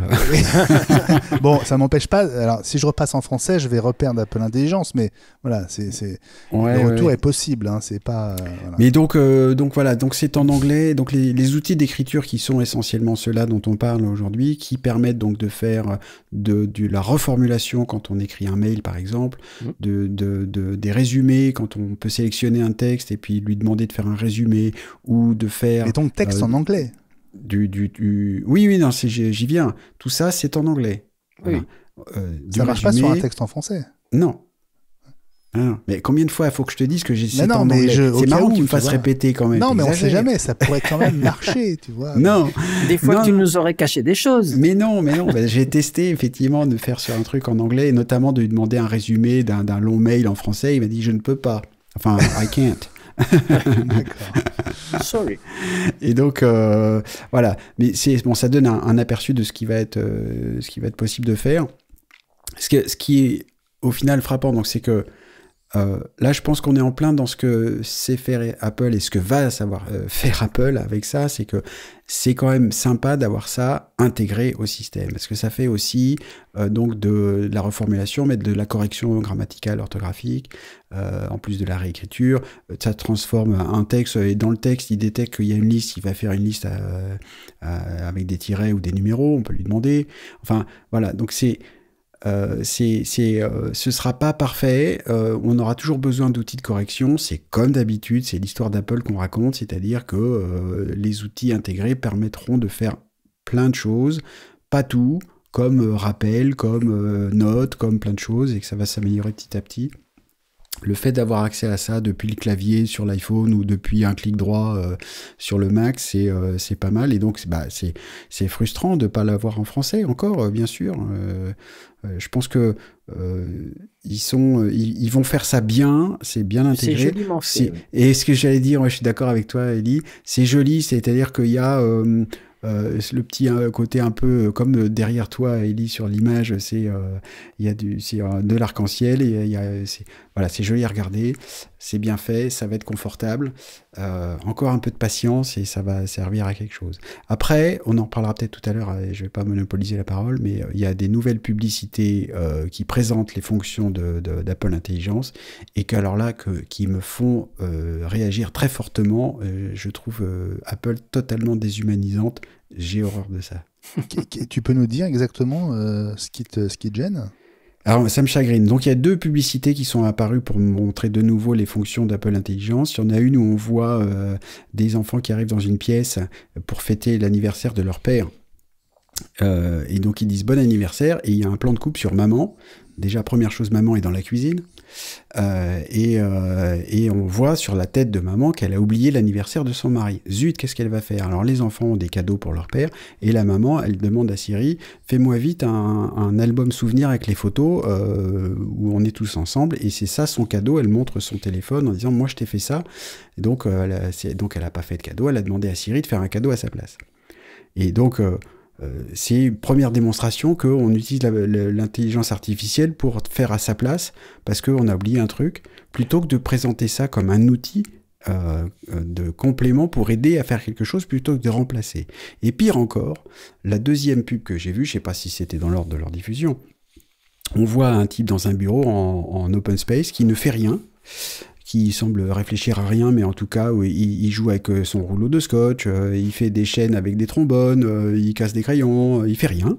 Et puis à un moment, il dit, il faut quand même que j'envoie un mail au patron à propos d'un projet, donc il dicte à son iPhone un texte stupide en disant ouais, j'ai regardé de loin le truc, ouais, c'est pas terrible, faudrait sûrement l'améliorer, mais je sais pas trop comment, etc. Et ensuite, il sort les outils d'Apple Intelligence pour dire reformule-moi ça de manière plus professionnelle. Ça lui sort un texte en disant avec des phrases bien comme il faut, et il voit ça à son patron, et le patron lit le truc et il le regarde et il dit oh, dis donc, pas mal. Voilà. Et donc, c'est pour montrer un feignant qui utilise l'Apple Intelligence pour travailler à sa place. Et je trouve ça affreux. Ça fait 2 ans qu'on essaye de convaincre les gens que l'intelligence artificielle, ça peut être un outil de complément pour aider à travailler. Et là, on montre des gens qui ne font rien et qui se laissent remplacer par l'intelligence artificielle. Ça me fait hurler. Voilà. Je trouve ça super nul. Et je m'attendais pas à ce que ce soit Apple qui arrive à déshumaniser complètement un outil qui peut rendre plein de services. Voilà, je vais m'arrêter là, je suis énervé. D'ailleurs, je repense à un détail de l'installation, c'est que quand j'ai activé Apple Intelligence sur mon Mac tout à l'heure, la seule question qui m'a été posée, c'était de savoir si je voulais qu'Apple Intelligence fournisse le résumé de tous mes mails indifféremment, ou si je voulais régler ça plus finement plus tard. Mais le bouton par défaut, c'était tous mes mails. Et quand on pense à l'énergie que ça coûte et que ça consomme de faire traiter justement ces masses de données par l'IA, etc., je renvoie à l'interview de Tristan Nitto qu'on a faite avec Fabrice dans Les Voix de la Tech, où c'était quand même assez affligeant. C'est presque choquant finalement que Apple propose par défaut de tout faire gérer par l'IA sans tenir compte de ce que ça a comme conséquence derrière. Je veux dire, l'IA, ça peut être très bien dans certains cas, mais je veux dire, tout remettre à l'IA je veux dire, il y a plein de cas dans lesquels effectivement une recherche Google suffit largement, pas forcément besoin d'avoir recours à ChatGPT, qui consomme 10 ou 50 fois plus d'énergie et d'eau, etc. Donc, je pense que voilà, l'activation d'Apple Intelligence représente certainement un progrès dans plein de domaines, mais je vois le truc arriver où ça va... l'effet boomerang va pas tarder à revenir sur Apple, à mon avis.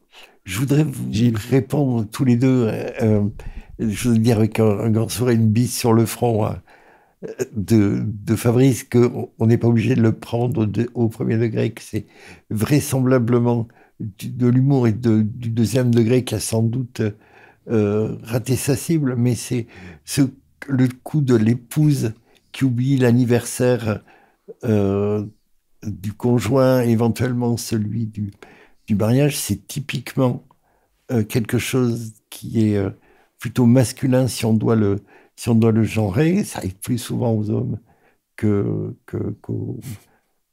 femmes, et c'est éventuellement quelque chose qu'on demande à la secrétaire. Et je me souviens plus de ton deuxième exemple, Fabrice, mais c'est de cet ordre-là. Et Benjamin, on est sur un contexte concurrentiel, donc c'est une façon de traiter le courrier en retard, et ils sont en concurrence avec Microsoft qui fait ça de façon industrielle et depuis plus d'1 an avec sa suite bureautique. Donc il faut absolument qu'ils se montrent capables de faire la même chose, même si ça choque des gens, des boomers ou des post-boomers immédiats comme nous. Et il y a une partie de la génération X ou Y qui, qu'on le veuille ou non, fonctionne comme ça. Alors, pas à ce point-là, mais... juste pour compléter mon truc, une phrase. En fait, moi, ça m'a fait pas loin du même effet que la pub pour l'iPad Pro qui écrasait tous les objets pour tout mettre sur dans l'iPad. Ouais, voilà. En anglais, on dit tone deaf, c'est-à-dire pour moi, c'est complètement à côté de la plaque. Voilà. Et j'attendais mieux de la part d'Apple pour nous montrer. Et c'est quand on a commencé à parler d'Apple Intelligence, j'ai tout de suite parlé. J'ai envie de savoir ce qu'ils vont nous montrer comme usage. Et pour l'instant, je trouve que ça marche pas. Voilà. Bon, on y reviendra évidemment dans les prochaines semaines, les prochains mois, parce que ça va être un des enjeux aussi de ce déploiement de l'intelligence artificielle à très grande échelle par Apple, notamment quand Apple Intelligence arrivera sur les iPhones dans le monde entier. Dans un instant, on va vous présenter cette iMac M4 qui a été annoncée lundi. Je prends juste quelques instants pour vous rappeler que si vous aimez ce qu'on fait avec iWeek, la semaine Apple, si vous appréciez nos breaking news, vous pouvez rejoindre la communauté iWeek sur Patreon. Vous allez sur patreon.com/iWeek et vous entrerez dans le cercle de ceux qui ont accès non seulement aux bonus hebdo exclusifs, et cette semaine on va parler de la nouvelle stratégie d'annonce d'Apple, peut-être un remplacement des keynotes tels qu'on les connaissait depuis le début de l'ère Covid. Mais vous pourrez aussi intervenir directement dans iWeek. C'est désormais le premier mardi de chaque mois. Ce sera la semaine prochaine, le 5 novembre, vous le savez, grâce à un lien que vous recevrez comme tous nos soutiens Patreon avant l'enregistrement. Alors merci d'avance de rejoindre celles et ceux qui nous soutiennent déjà et qu'on remercie, et d'aller sur patreon.com/iWeek. Le premier événement de cette semaine avant l'annonce de ce Mac Mini M4, c'était donc 24 heures plus tôt, très exactement, l'annonce du premier Mac à processeur M4, l'iMac M4, qui est arrivé sur le site d'Apple lundi à 16h heure française. Si je vous dis le même avec d'autres couleurs, un processeur M4, 16 Go de RAM pour tout le monde et 100 € moins cher, est-ce que, en gros, j'ai résumé l'essentiel? Presque. Ah, presque. Bon. Vas-y, Ellie, shoot. Qu'est-ce que tu dirais de plus, Ellie? Non, moi je sais pas. Rien ne me vient à l'esprit. Les couleurs sont... C'est marrant parce qu'ils communiquent beaucoup sur les couleurs, et les couleurs sont certes légèrement différentes, mais c'est quand même la même gamme, quoi. Ça veut dire quand on les met côte à côte, c'est des petites nuances. Les couleurs sont un peu plus vives, le bleu est un peu plus vif, le mauve aussi. Le mot que tu cherches, Ellie, c'est chatoyant. Oh, ouais. Merci. Vous avez aussi le rose, l'orange, le jaune, le vert et l'argent. Alors, pas de M4 Pro sur ces iMac. C'est vrai. Je me demande d'ailleurs si c'est pas un peu dommage qu'il n'y ait pas un iMac avec un processeur M4 Pro, puisqu'on a un Mac Mini maintenant. S'il existe, il aura... Je vous laisse éventuellement réagir. S'il existe on un en jour... avait parlé de ce truc-là, et en fait, moi j'avais dit à l'époque, s'il y a un M4 Pro, ça sera dans la version 30 ou 32 pouces, et qui s'appellera iMac Pro au printemps. Donc, pour l'instant, on attend de voir. Tu veux dire iMac Studio, bien sûr. Oui. Gilles essaye de dire un truc. Pardon. Oui, il aura ça sera sur ce qu'on avait dit, ça serait l'iMac Studio qu'avait anticipé Fabrice. Il aura un grand écran comme héritier de feu l'iMac Pro qui avait un écran 5K. Moi, il m'a fait penser, alors vous allez dire que je suis un obsessionnel de l'iPad, mais il m'a fait penser à la 2e ou 3e génération de iPod mini, avec il n'y a pas de changement de design comme il y avait pu y avoir à l'époque, mais cette gamme de couleurs qui change, ou simplement de nuances, on déroule, on met davantage de choses avec éventuellement de la photo qui n'y avait pas dans la génération précédente, ou l'iPod mini, la 2e génération d'iPod mini qui reprenait la même gamme de couleurs avec un nuancier différent. On est sur de l'entrée de gamme à différents niveaux, et puis voilà, on reste sur des fondamentaux et on change ce qui a changé pour que ça reste dans la course, mais on ne se casse pas trop la dénette comme par exemple on a pu le faire pour le Mac Mini. Ouais. Alors quand même, contrairement à ce qu'on vient de voir pour le Mac Mini M4, justement, où on avait sur le modèle M4 le même processeur, le même nombre de cœurs, là on retombe sur la segmentation qu'Apple avait déjà choisie sur les générations précédentes de l'iMac à processeur Apple. C'est-à-dire qu'on a un premier modèle qui est volontairement un peu moins cher que le suivant, mais qui perd quand même un certain nombre de caractéristiques qui sont pas négligeables, à commencer sur le processeur par un cœur CPU et un cœur GPU de moins. C'est clairement un processeur un petit peu moins puissant que sur les 3 autres modèles de la gamme, Fabrice.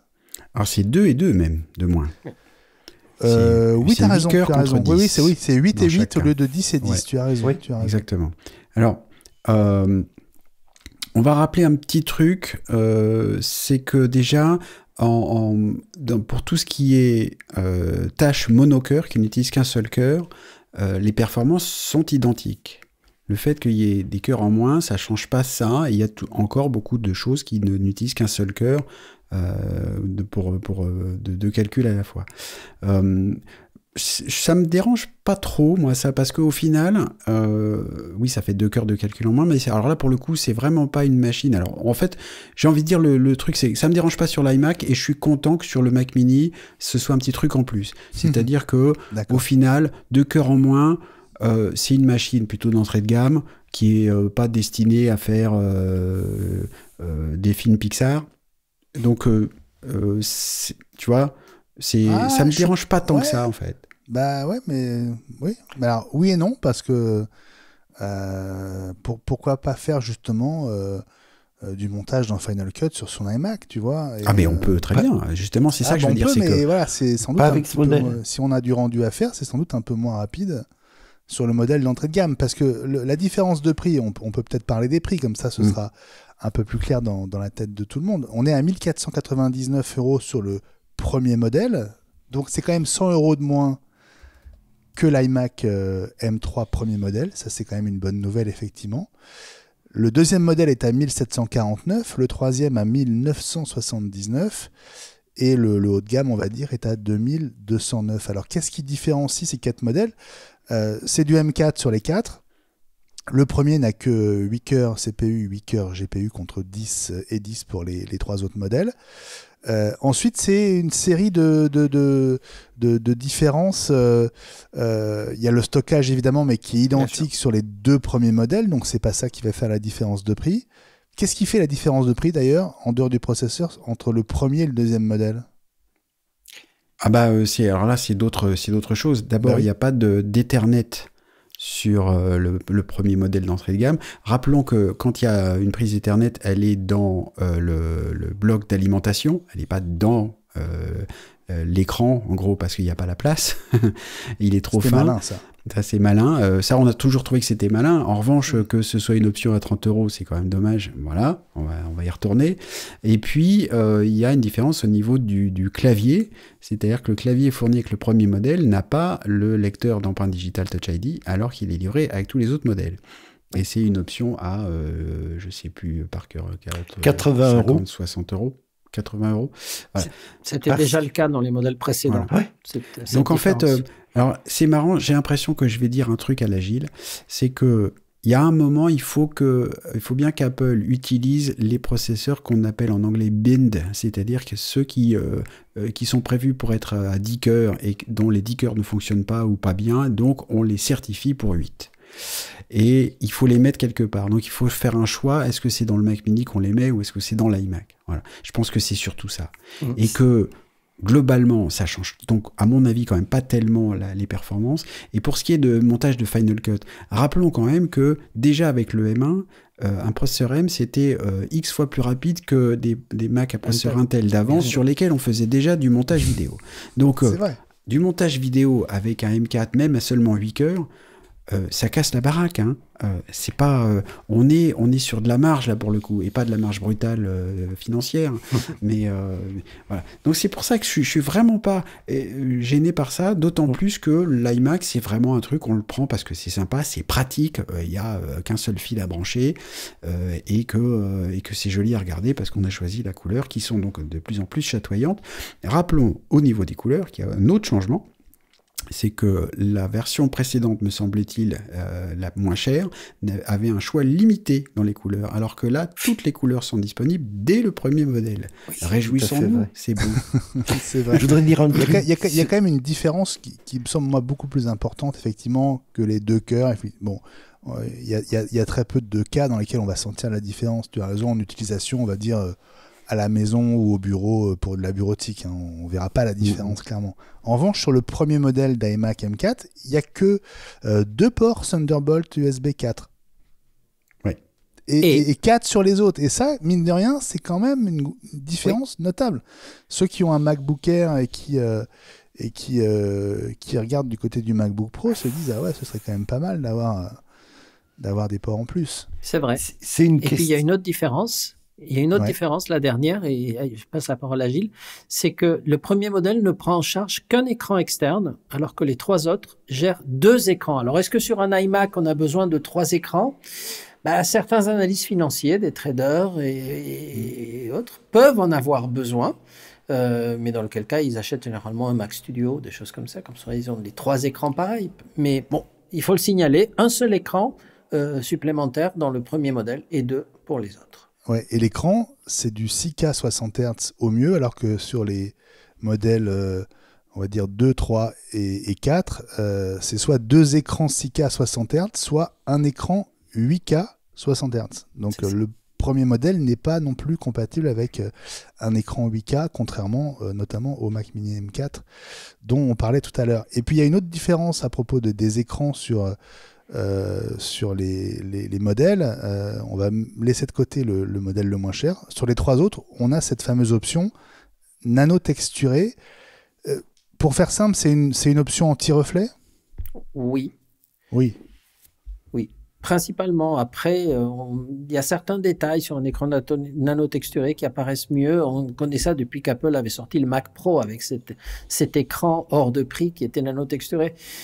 Donc c'est vrai que c'est anti-reflet. Il y a un gros inconvénient, c'est qu'il faut le nettoyer avec la chiffonnette Apple, qui j'espère est fournie dans ce cas-là.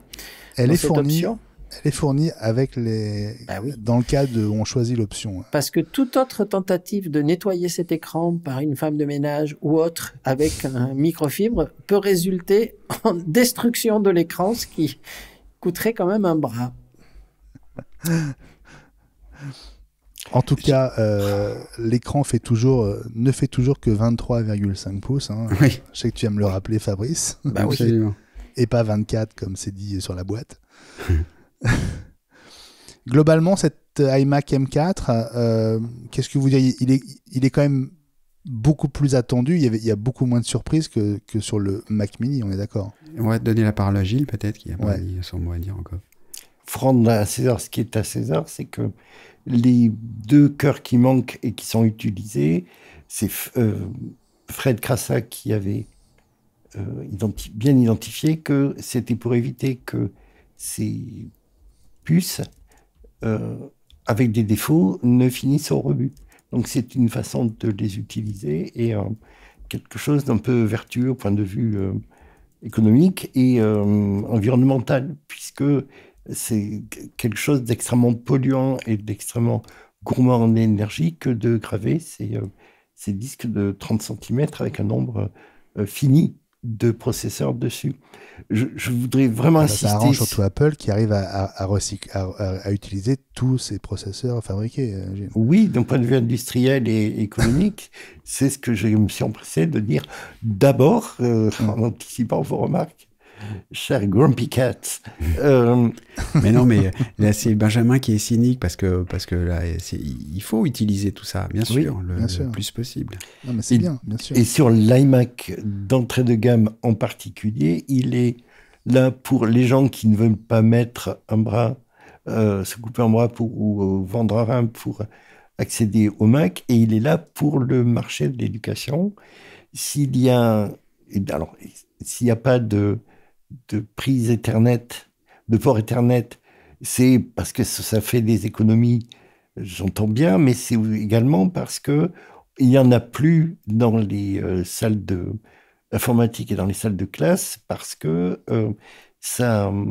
les prises Ethernet sont fragiles et que ça fait de la casse, et qu'on passe maintenant depuis 10 ou 15 ans exclusivement par le Wi-Fi. Chaque usage est pesé ou trébuché pour des raisons industrielles, financières, mais également écologiques. Je suis en train de déflorer mon papier. C'est comme ça. On le lira quand même. Ouais. Précision sur le stockage pour ces iMac M4. Le premier modèle ne va pas au-delà d'1 Tera, alors que les 3 autres peuvent être configurés en 2 Tera. Donc ça, c'est aussi une des différences.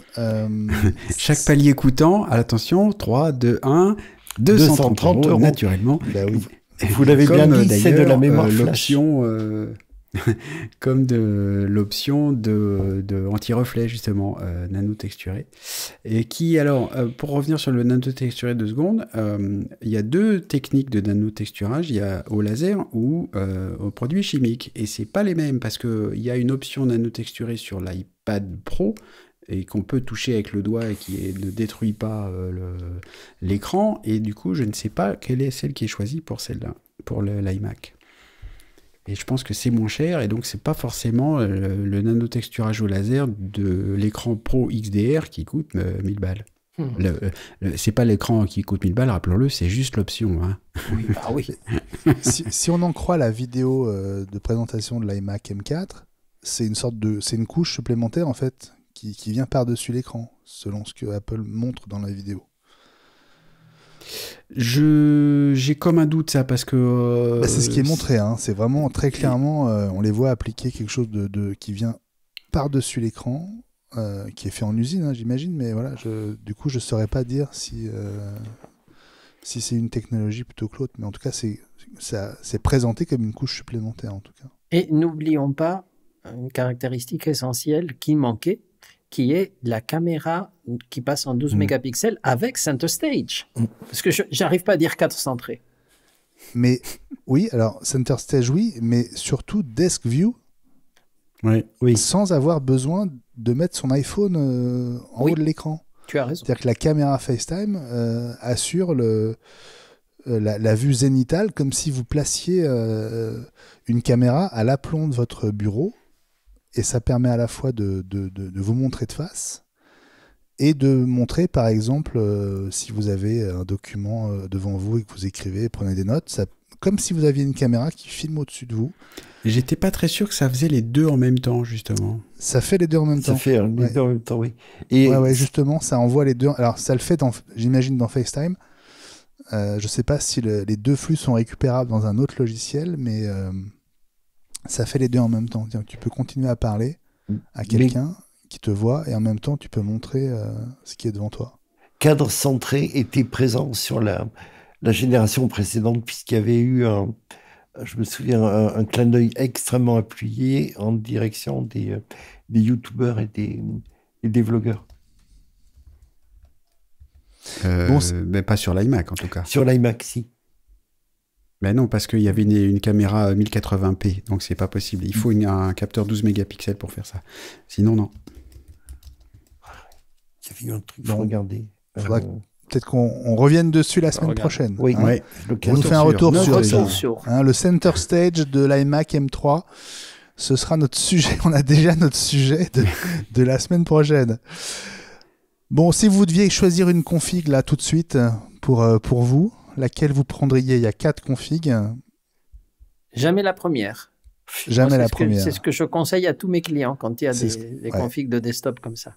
C'est vrai que pour 250 € de plus, vous gagnez l'Ethernet, vous gagnez le Touch ID sur le clavier, vous gagnez 2 cœurs CPU, 2 cœurs GPU, vous gagnez la possibilité de choisir l'option nanotexturée, vous gagnez le support du deuxième écran 4K et d'un écran 8K si vous en avez besoin. Est-ce que j'ai oublié quelque chose? Et vous gagnez bien sûr 2 ports, USB-C Thunderbolt quand même. Ouais. Oui.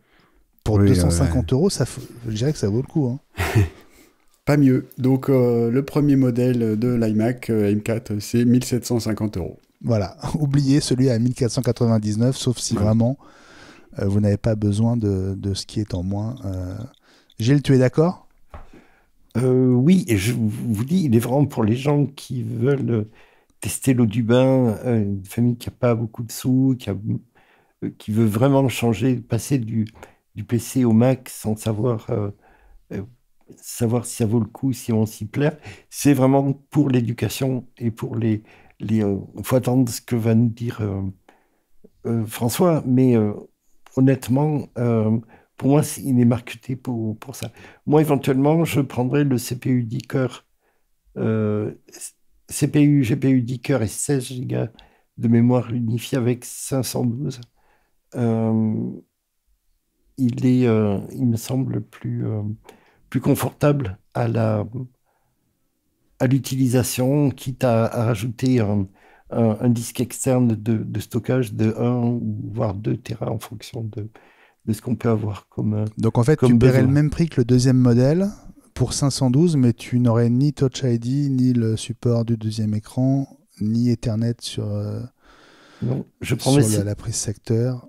celui à 1979, le 3e modèle, qui a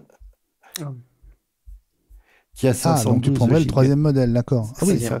Qui a d'accord. une configuration un peu plus... Et tu as dit tu prendrais celui à 8 cœurs. Donc 8 cœurs, c'est le premier modèle, Gilles. non, à 10 cœurs. J'ai entendu 10, moi. Moi, je dis 10 cœurs.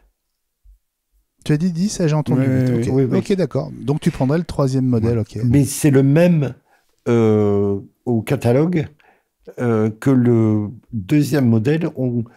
Si vous prenez le 2e modèle en rajoutant 256K de 156 gigaoctets de mémoire de masse, c'est exactement le même que le 2e modèle. En option, c'est une fausse option de choix catalogue. C'est le même avec une option supplémentaire. Exactement. Oui, c'est la version 256 gonflée à 512 pour 230 € qui est le prix effectivement l'unité de base. Le 4e modèle. Le 4e modèle me semble un peu cher, mais celui à 24 gigas de mémoire unifiée pour un iMac. Pour moi, autant passer un Mac mini avec un écran. C'est le 3e Mac annoncé cette semaine. C'était même ce mercredi 30 octobre à 16h et des poussières. Heure française, on l'attendait, on l'espérait. Le MacBook Pro M4, M4 Pro, M4 Max est arrivé. Salut François Le Truedic. Salut Benjamin Vincent, tu dis le, mais moi j'ai envie de dire les, parce qu'il y a 2 modèles quand même, il y a le 14 et il y a le 16. C'est vrai, tu fais bien de le préciser. Pour ceux qui avaient raté un épisode, il y a toujours deux tailles d'écran. Alors, on attendait beaucoup de cette nouvelle gamme. Est-ce que tu peux nous la présenter? Est-ce qu'il y a des surprises? Alors, des surprises, j'ai envie de dire pas trop, parce qu'on avait quand même été grandement spoilé par tout ce qu'on peut voir sur les réseaux.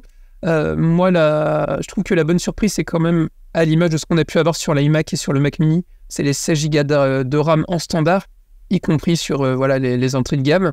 Moi, je trouve qu'au niveau des prix, pour une fois, on ne dira pas qu'Apple se goinfre, dans la mesure où on se retrouve avec un MacBook Pro d'entrée de gamme à 1899 € quand même, mais c'est quand même une baisse de prix d'un peu plus de 100 €. Et surtout, on a le droit à 16 Go de RAM directement et 512 Go de SSD, ce qui en fait quand même une machine qui est hyper compétitive, et je pense qu'elle va vraiment se vendre énormément, parce que déjà avec un processeur M4, on a largement de quoi faire. On a de la même manière qu'on avait sur les anciens modèles, du M4 Pro et du M4 Max. Je trouve que la petite différence, mais on y reviendra sans doute un peu plus en détail, c'est le Thunderbolt qui est 4 sur le modèle M4 normal, à l'image de ce qu'on a pu avoir sur le Mac mini hier, et du coup qui passe au 5 sur le Max et sur le Pro. Il y a une autre nouveauté sur le modèle d'entrée de gamme, le MacBook Pro M4, c'est qu'on gagne un 3e port USB-C Thunderbolt. C'est pas négligeable. Non, c'est clair, et puis c'est bien du Thunderbolt, c'est du Thunderbolt 4, donc vous allez avoir de quoi brancher du périphérique. Non, pour moi, ça devient une machine qui est vraiment très compétitive, et je pense que pour la première fois, même moi, j'inciterais les gens en fait à prendre le modèle d'entrée de gamme. C'est vrai qu'on avait souvent tendance à dire aux gens, évitez de prendre le modèle d'entrée de gamme, 8 Go de RAM, 256 Go de SSD, c'est juste, etc. Et là, aujourd'hui, en fait, c'est une machine qui est hyper équilibrée.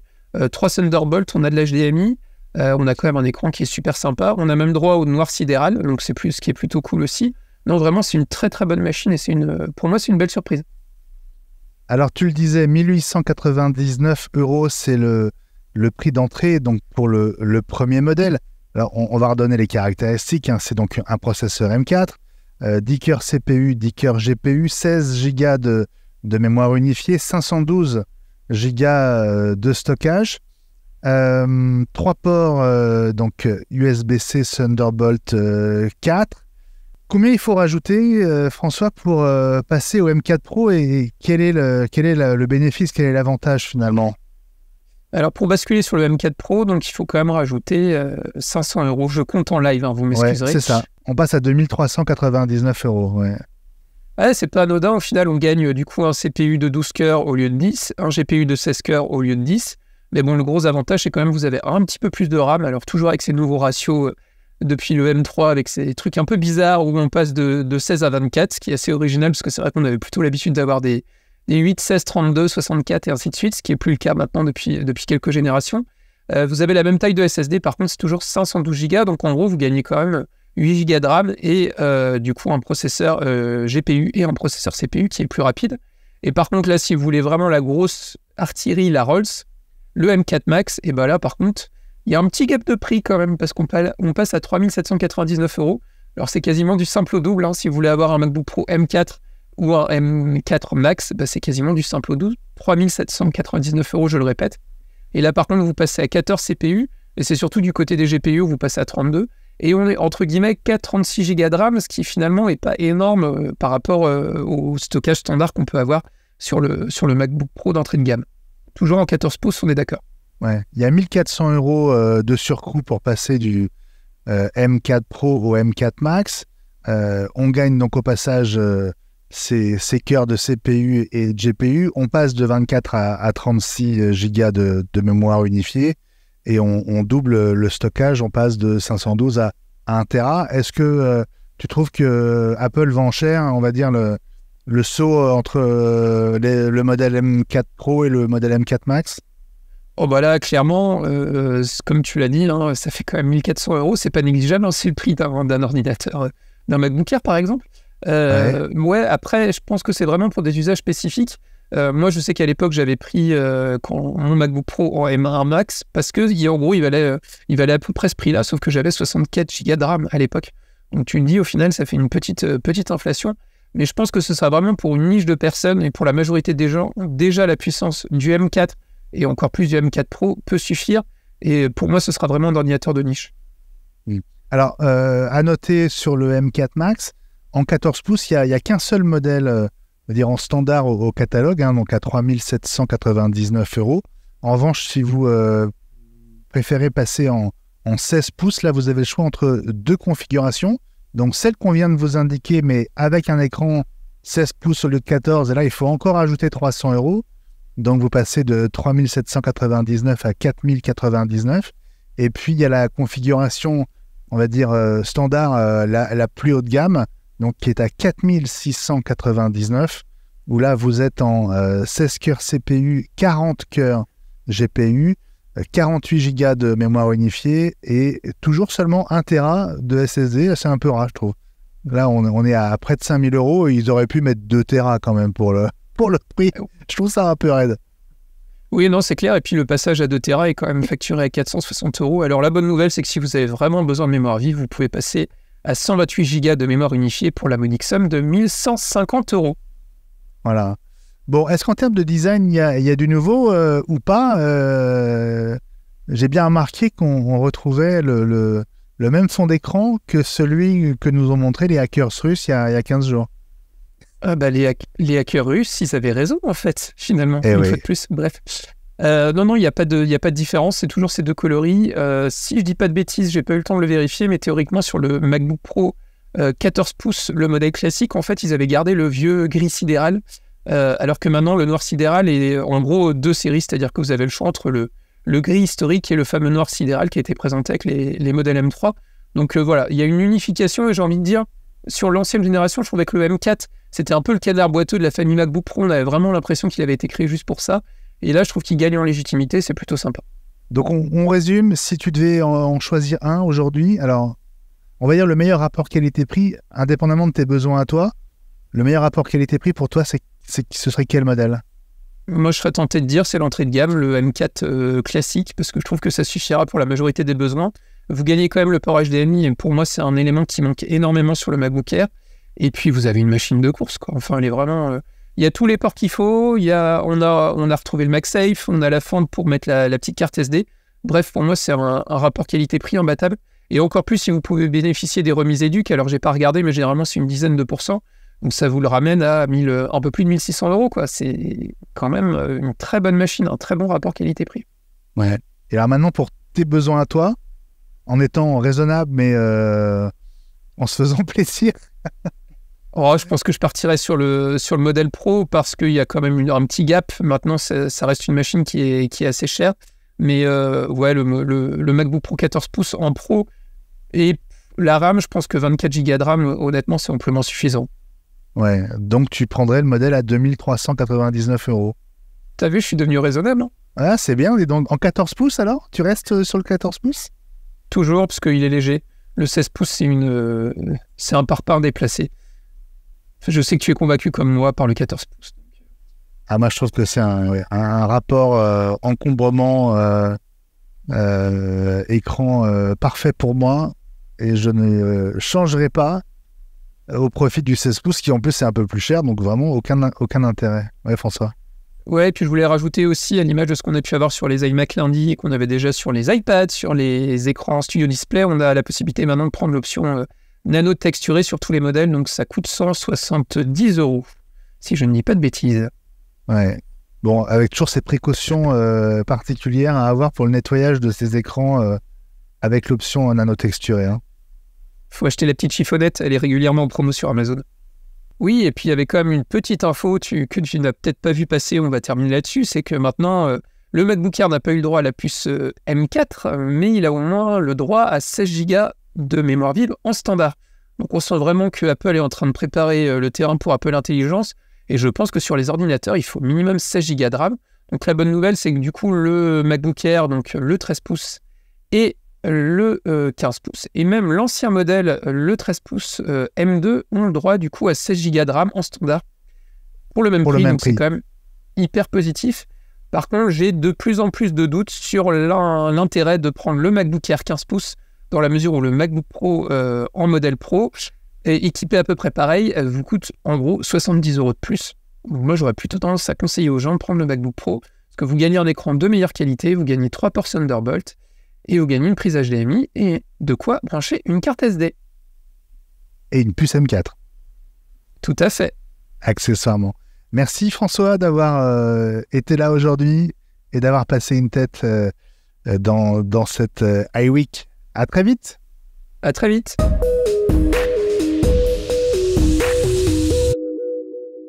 On passe à nos coups de cœur et nos cartons de la semaine. Alors, qui en a? Je sais que Fabrice, tu as quelque chose à nous dire. Est-ce qu'Elie, tu as un carton, un coup de cœur? Oui, tu as? Oui. Allez. Oui. Un coup de cœur, ça faisait un moment que je n'en avais pas eu. Mais là, j'ai regardé une nouvelle série sur Canal qui s'appelle Paris Has Fallen. Et souvent, les séries créées par Canal, ils en ont fait d'autres avec Tunnel, etc. Et sont assez bien faites et j'ai trouvé l'intrigue assez bien en fait. Beaucoup de moyens techniques et tout, donc du niveau international donc qu'on a l'habitude de découvrir dans des séries US. Donc c'est pour ça que ça m'a bien plu. Tu as donc eu le temps de regarder des séries, ce qui m'étonne. Ça me rassure. Tu sais, avec tu as pu te divertir, c'est bien. Oui, tard le soir, mais, mais oui. Tant mieux. Tant mieux, Elie. Merci pour ce coup de cœur. Gilles, est-ce que tu as quelque chose pour nous? Non, pas de vrai coup de cœur, ni de grand coup de gueule comme Fabrice a pu en avoir. Bon, alors Fabrice, à toi la main pour une minute. Alors, carton, peut-être qu'on va dire une fois de plus contre Siri. J'en peux plus de Siri. Alors... Le nouveau ou l'ancien? Alors, le problème, c'est que c'est le demi-nouveau. Dans 18.1 et 15.1, on a un nouveau Siri en ce sens que l'interface est un petit peu changée et qu'on peut s'adresser à Siri de manière encore un petit peu plus naturelle, notamment en lui coupant la parole ou en se reprenant, comme je viens de faire, en lui posant une question, puis elle dit « Ah non, c'est pas cette-là comme question que je voulais te poser, c'était autre chose ». On peut faire ça. Mais les réponses sont toujours aussi nazes. C'est-à-dire que je lui ai demandé, donc tout est en anglais, mais puisque c'est pour utiliser Apple Intelligence, dis-moi quel est le bâtiment le plus haut du monde, et elle me dit, voilà des résultats sur le web. Donc, ce n'est pas totalement le nouveau Siri, parce que Siri ne répond pas, et on n'est pas encore avec 18.2 ou 15.2 qui éventuellement répondrait, ou t'enverrait vers ChatGPT pour avoir une réponse. Oui. Mais en plus, qui a toujours pas changé, malgré tout ce que peut dire Apple sur le sujet depuis des années, j'étais en face de mon Mac, donc à 52 cm et demi, je parle normalement comme là je fais avec vous, et c'est mon HomePod dans le salon à 10 mètres qui a répondu. Et donc, ils en ont fait des caisses, Apple, pour dire que, ouais, on regarde le temps que ça prend entre tous les appareils qui sont capables de répondre à Siri chez vous, à la milliseconde près, pour savoir si c'est la montre, le HomePod, le Mac, tout ce que vous voulez qui répond. Et en fait, c'est toujours le HomePod qui répond, alors même qu'il ne devrait pas m'entendre, il est à 10 mètres. Et des fois, je suis un peu plus près du HomePod, mon Mac est fermé, et j'ai avec moi que mon iPhone qui ne répond pas à Siri quand il est verrouillé, etc. Et je parle normalement à mon HomePod pour mettre en place un minuteur, et il m'entend pas, ce con-là.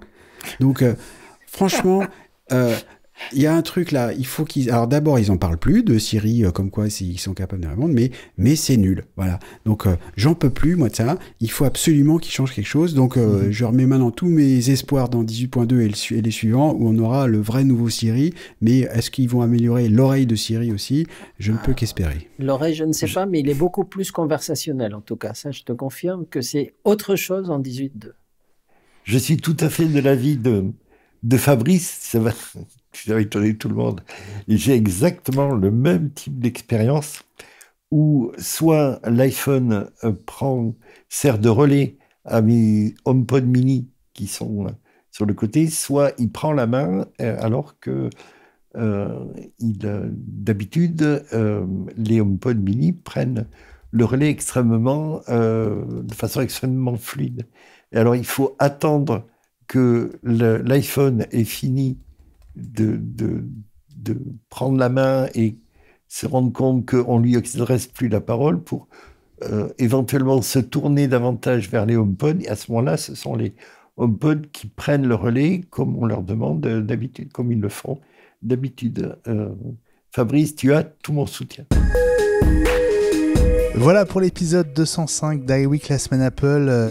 Après un week-end bien mérité, on vous retrouvera avec bonheur mardi prochain. Et vous le savez, ce 5 novembre, premier mardi du mois, sera pour vous, chers soutiens Patreon, l'occasion d'intervenir en visio dans iWeek, d'interagir avec nous, d'échanger avec nous sur toutes ces nouveautés, de nous poser vos questions, de réagir ou tout simplement de faire connaissance. Et on a vu, n'est-ce pas les amis, que c'était très sympa au début du mois d'octobre avec Pierre et Didier. Et donc, soyez prêts pour la semaine prochaine. Rejoignez-nous sur patreon.com/iWeek. Vous serez ainsi assuré de recevoir le lien spécial pour vous connecter au stream. Lien qui vous est réservé et à partir duquel vous pourrez faire toc-toc pour passer une tête. Merci donc tout particulier à tous nos soutiens, femmes et hommes, sur patreon.com/iWeek. Merci aussi à tous d'avoir été si nombreux en direct pour le stream sur X, sur Facebook, sur YouTube, sur Twitch et sur LinkedIn Live. Suivez-nous partout et abonnez-vous aussi au podcast, bien sûr, sur toutes les plateformes, avec au passage sur Apple Podcast. Prenez 5 minutes, laissez un avis, quelques mots qui donnent envie à d'autres, ce serait sympa. Et puis une note 5 étoiles si le cœur vous en dit. Merci la team, merci beaucoup Fabrice Neumann. On te retrouve sur Comment ça marche et sur ton site. Neumann.fr, merci à toutes et tous. Merci Elie Abitbol. Merci à tous, ravi d'avoir pu reprendre l'antenne. Et oui, ravi de te retrouver et donc à très vite pour la suite. Mais oui. Et salut Gilles Donès. Et salut Benjamin, et je voulais dire que j'étais ravi de découvrir un nouveau Télétubby derrière son arc-en-ciel. Alors, c'est une couleur burgundy, diront les anglo-saxons, ou Bordeaux pour les Français. Je suis très heureux de l'avoir retrouvé. Je crois que le Télétubby, c'est toi, Ellie, mais c'est amical. Évidemment. Merci Gilles, ancien rédacteur en chef de Mac+. Merci à toutes et à tous. À mardi prochain, 17h30, en direct ou en podcast. Ciao, bye bye, salut. Bye bye. Bye bye. Salut.